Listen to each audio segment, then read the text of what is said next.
Now, I think the biggest part is the recognition that Nasdaq Stockholm has as a trusted place for international investors to find opportunities. It does provide a bit of a quality stamp, and it provides access and interest of renowned investors. And I think a lot of people have the impression that to be applicable to US investors, you need to be on Nasdaq. My name is Mattias Danielsson. I'm the CEO of Yubico. I've been with the company for about 15 years, and I'm based in Stockholm, Sweden, but of course working with our customers worldwide. Yubico is the market leader in providing strong, phishing-resistant multi-factor authentication. And this means that you protect your login from unauthorized access. So Yubico's business is about providing strong multi-factor authentication. And what's that? Well, it's protecting logins historically. The most common way to log into any service, software, or system is typically username and password, where the username is the identity and the password is how you authenticate that you're a legit user. Now, we all know that that's easy to hack, and then you want to have multi-factor authentication, not just something that you know, the password, but something that you are or have. And for several years, it's been popular to roll out different software-based solutions. And of course, that's better security than just username and password, but these are today hacked at an industrial level. And we're the world leader in modern, strong multi-factor authentication, which means that if you protect your account with YubiKey, you won't get hacked. YubiKey is our main product. It's sold to companies and public organizations worldwide. And what's unique about it is that you don't need to be a 800-pound gorilla to use our product. It's actually applicable to you as a consumer. You can protect your own digital assets, whether it's Gmail or Facebook or other services, by protecting it with YubiKey.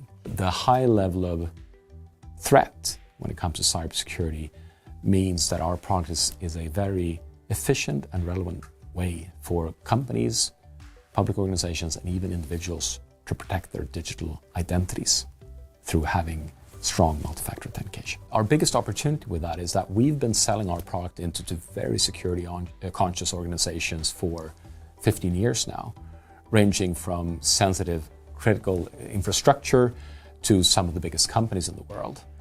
But now that anybody can be hacked, our mission is to make sure that we can reach a broader audience. And being a public company actually supports us in that. It means that we have transparency and that people can see that we're in it for the long haul, where we can be a trusted supplier.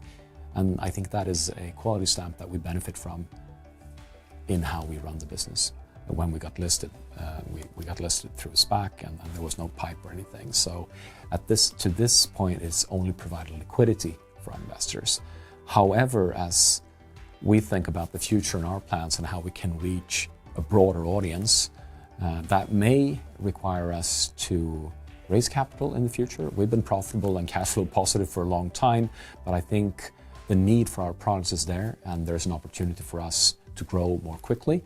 And then, of course, it's really good to be publicly listed and to have hopefully built some confidence among investors that they're willing to invest in our company and our expansion plans. That is also an opportunity for us to get the word out about our product and how it can help them with the problems that they're facing when it comes to cybersecurity.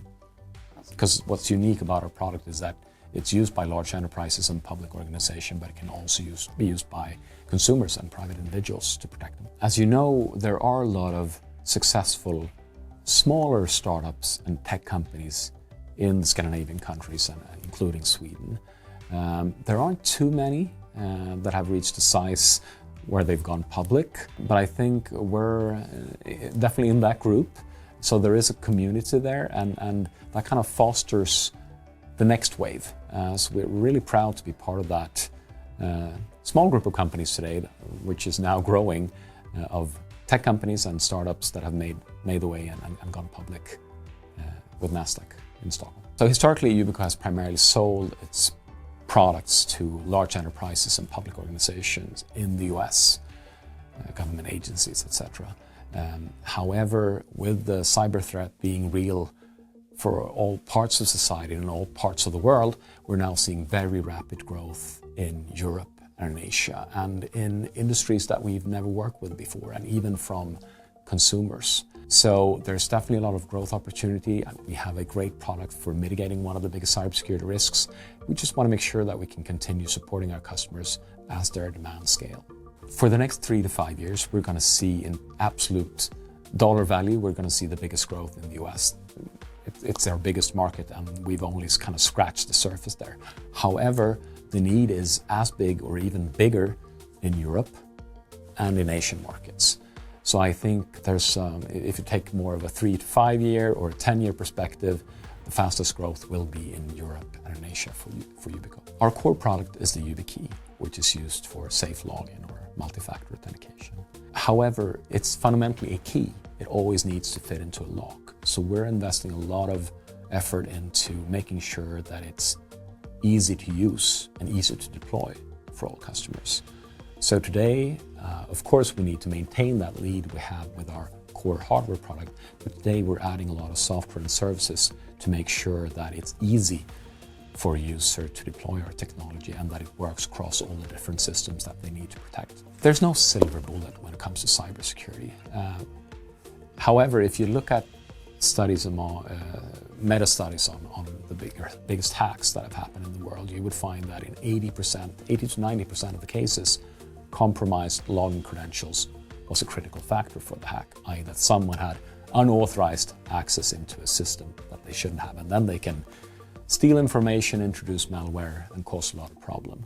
So getting a proper lock on the door and making sure that you have a unique key in there is a very efficient means to keep bad actors out. And that's what we're doubling down on, making sure that we can protect your assets, no matter if you're an individual or if you're a company. It used to be that you trusted one supplier for all your cybersecurity needs, one of the big platforms, or that you had an antivirus program. That doesn't really cut it. And you also need to make sure that what you trust. So I think in a zero trust world, YubiKey provides a unique opportunity for you to be in control of your security. And we're part of that motion, but there are a lot of different companies, of course, supporting the needs for enterprises and public organizations and individuals to improve their cybersecurity stance.